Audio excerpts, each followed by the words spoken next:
Jesus was crucified at 9 a.m. and at noon, a miraculous darkness covered the land. And yes, there are scientific explanations for all of this, but it was a heaven-sent darkness. I don't care what they explain scientifically. It was heaven-sent, and it lasted for 3 hours. In Exodus 10, there were 3 days of darkness before Passover. And here we see there were 3 hours of darkness before the Lamb of God dies for the sins of the world.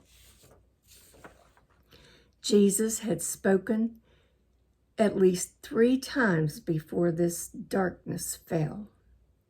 And while they were crucifying him, he prayed, "Father, forgive them, for they know not what they do." Luke 23:32. He spoke to the thief, and he assured him of his place in paradise. Luke 23:39 through 43. And he gave his mother into the care of his beloved disciple John. John 19:18 through 27. Now when the darkness came, Jesus was silent, and afterwards he cried, my God, why have you forsaken me?"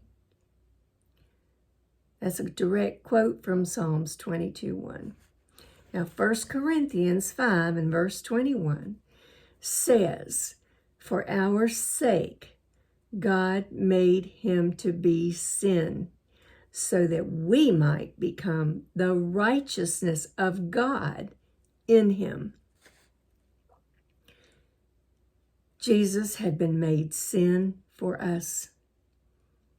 And what does that mean? What does it mean to speak of Jesus as having become sin for us and having shed his blood in expiation for sins? Well, first, what does it not mean? It does not mean that Jesus was accursed of God like the scapegoat of the Old Testament, Leviticus 16, which was burdened with the sins of all the people and then driven away to die in the desert, the abode of the demons. Insofar as the shedding of Christ's blood, it's associated with the new covenant. Hebrews 9:12 through 14, Mark 14:24, Matthew 26:28, and Luke 22:20. You might want to look those up.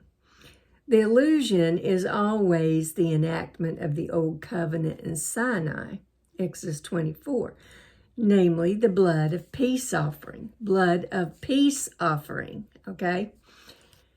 Now, Christ's death was a unique, definitive sacrifice,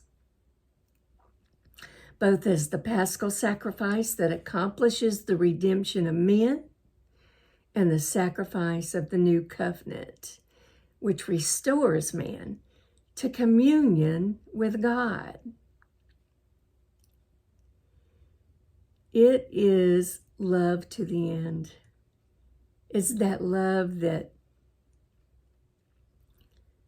Christ's sacrifice is valuable as redemption, as atonement, as satisfaction. Bill paid. Final bill paid. Here's your principle. The sacrifice of Christ completes and surpasses all other sacrifices. The sacrifice of Christ completes and surpasses all other sacrifices. The sacrifice of Christ completes and surpasses all other sacrifices.